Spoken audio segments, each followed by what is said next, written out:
زي ايه بيأثر على العرض؟ تكلفة الانتاج، حاجة ما بتغرمنيش كتير، ما استرزقش منها ليه؟ ما انتجش منها واغرق بيها السوق، اسوق لها وبيعها. حاجة كمان تأثر على العرض، المكسب المتوقع. يعني لو انا عندي مصنع كوتشيات والكوتشي الابيض بيبيع اكتر من الاسود، يعني هعمل من الاسود اكتر؟ اكيد طبعا هعمل من الابيض اكتر. سهلة لحد دلوقتي؟ نعلى بقى بالكلام شوية، خليك حلو بقى. بص يا سيدي، لو رسمنا رسم بياني وبصينا على المنحنى، بلاش منحنى يا سيدي، نبسطها شوية. لو بصينا على الخط اللي بيمثل العرض وخط تاني بيمثل الطلب، لو الخطين دول اتلاقوا عند نقطة، النقطة دي اسمها نقطة التوازن. ببساطة ما تتخضش، نقطة التوازن دي اللي بيتحدد عندها السعر الطبيعي. ايوه، زي اسم برنامج على الطبيعي. بص كده على خطوط العرض والطلب اللي قدامك، لو العرض زاد عن الطلب السعر ينزل، ولو الطلب زاد عن العرض السعر يعلى.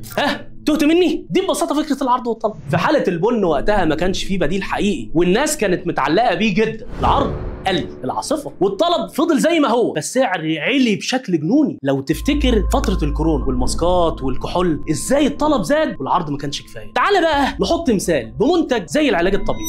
معلش ما تزقش، هو تخصصي اللي بعرف اتكلم فيه، هعمل ايه يعني؟ هنتكلم في العلاج الطبيعي، وان شاء الله لو السيزون ده نجح، السيزون اللي جاي هكلمك في تخصصات تانية بناء على طلباتكم. وايه بقى اللي يأثر على منتج زي العلاج الطبيعي؟ لو غلي معناه انه نادر، ولا معناه انه خدمه محترمه؟ ولو رخص معناه انه متوفر، ولا معناه انه خدمه رديئه؟